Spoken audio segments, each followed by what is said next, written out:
I gotta tell you, Star Wars secretly made a huge change to The Mandalorian, and most of us totally missed it.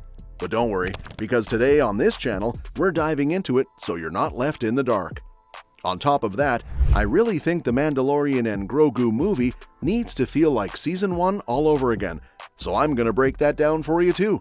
And as always, I'll be covering all of it right here. But before we get into it, don't forget to hit that subscribe button, because on this channel, we break down every bit of news about upcoming movies, plus what's going on with the MCU and DCU.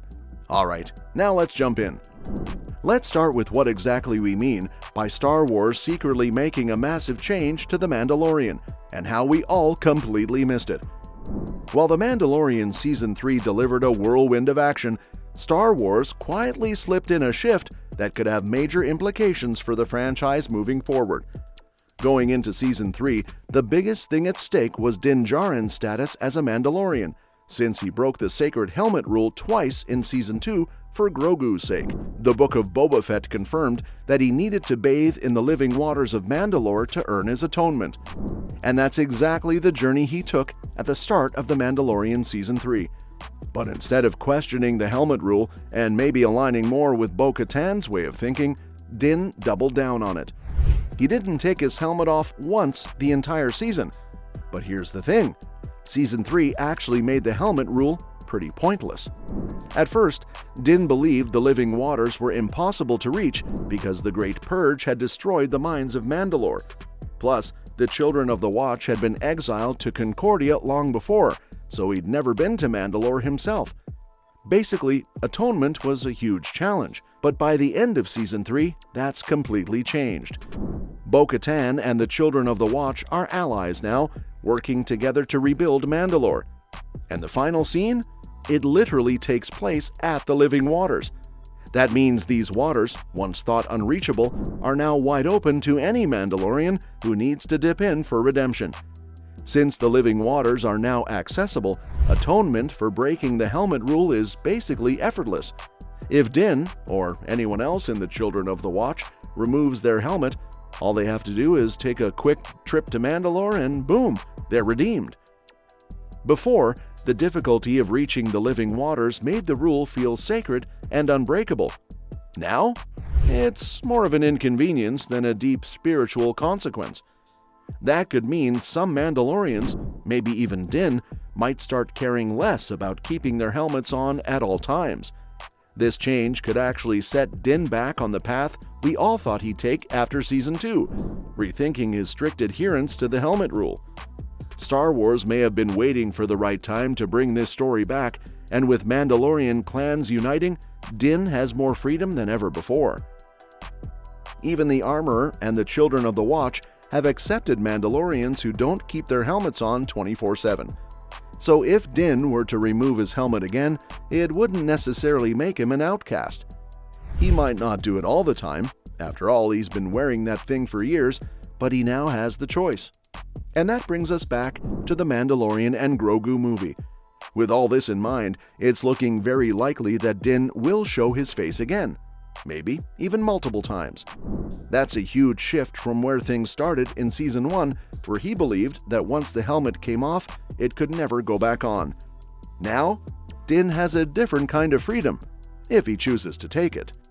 This is just one of the ways the Mandalorian and Grogu movie could bring back that Season 1 magic while pushing the story forward in exciting new ways.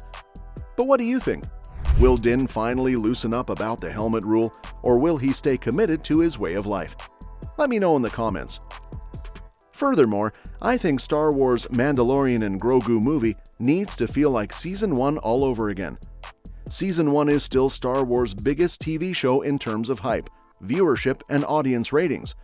While the title of Star Wars' best TV show could certainly be debated, the numbers make it obvious that The Mandalorian continues to be Star Wars' biggest TV show, primarily its first season. In terms of hype, viewership, and audience ratings, Season 1 was an absolute juggernaut, setting a bar so high that it has yet to be reached again.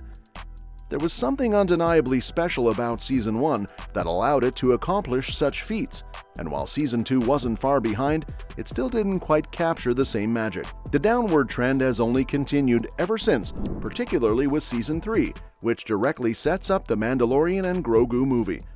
The mixed reception to Season 3 makes it clear that the series needs to take a step back and reevaluate what made it such a success in the first place. If the upcoming movie wants to capture audiences the way the franchise did 5 years ago, then it's absolutely essential that it models itself after Season 1.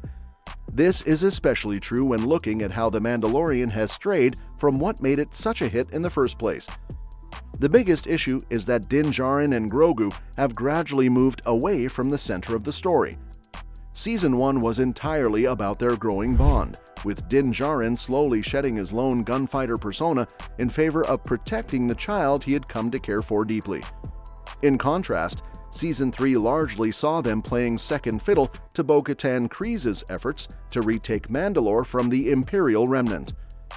It's easy to see how the focus has shifted, with Season 2 sitting somewhere in between these two approaches. However, The Mandalorian will always be at its best when Din Djarin and Grogu are the emotional core of the story. As the show has moved away from that, the narrative has become more scattered, and the audience engagement has waned. Season 1 made them the faces of the series, and with the movie already promising them a starring role, Star Wars has to ensure that they stay front and center. Because The Mandalorian and Grogu is literally named after them, it's even more crucial that Star Wars brings back the tight focus Season 1 had on their dynamic. That's not to say Season 1 ignored side stories and supporting characters, far from it, but even amidst those alternate explorations, Din and Grogu's relationship was always the heart of it all. Season 2 loosely followed this formula, which is why it remained close in quality to Season 1, even if it wasn't quite as strong. The movie needs to do the same and craft its entire narrative around them, rather than simply making them part of a larger ensemble story. The title already suggests this approach, but the execution is what really matters. The show's title, The Mandalorian, initially seemed to promise a Din Djarin-centric story, yet over time, the creator suggested that the term Mandalorian could apply to a broader group rather than just him. This shift was met with pushback from fans, and it's a mistake that the movie cannot afford to repeat. With The Mandalorian and Grogu, there is no ambiguity. The story must revolve around these two. More than anything, the movie represents an opportunity to reset the series and get back to its core strengths. And that's that for today's video. Thanks for watching, and we will see you in the next one.